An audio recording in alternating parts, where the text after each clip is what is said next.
name is Dr. Bojana Jankovic. And I'm Dr. Teresa Dean. And we're going to talk to you about non-nutritive sweeteners. That includes artificial sweeteners. I'm going to start off with stevia because this probably is one of the better options out there currently. And it comes from the stevia plant, and that's actually what provides its intense sweetness. There are two compounds from the stevia plant that provide that intense sweetness.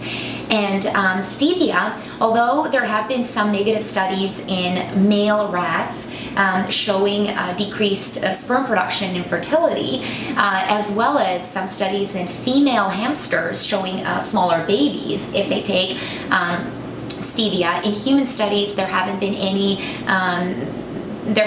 observations in terms of negative effects of stevia. Which is slightly different than some of the other sweeteners. There's actually a fairly large study in Nature, which is one of the most well-recognized and journals out there as far as science goes, and it looks at mice over 11 weeks being fed artificial sweeteners, and it actually showed a significant change in their gut flora and an increase in their blood glucose. They actually have transferred into a very small study where they looked at 7 individuals who in general weren't eating artificial sweeteners, and they fed them the USDA maximum dose of artificial sweeteners for just 5 days. And at the end of 5 days they had a significant shift in their gut flora, also towards this bacteria F, and we're already seeing increased average blood glucose for the day in 5 days. Right. Amazing. That is, yeah.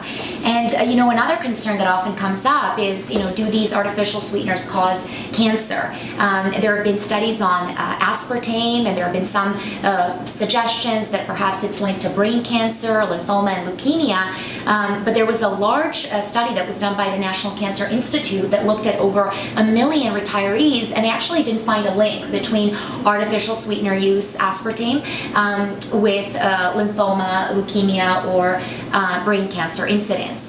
So, what do you generally recommend in your practice? When patients ask you, should I be taking artificial sweetener, especially if they're diabetic or... And I mean, I really do. I try to shift back to the natural as often as I can. And I can't say that I was perfect. When I was young, I thought light everything in my fridge was the best way to go. Right, exactly. Until you start looking at these studies, and really just trying to get back to the more basic food groups is really important. Absolutely. And you can see another one of our videos about how to use the natural sweeteners.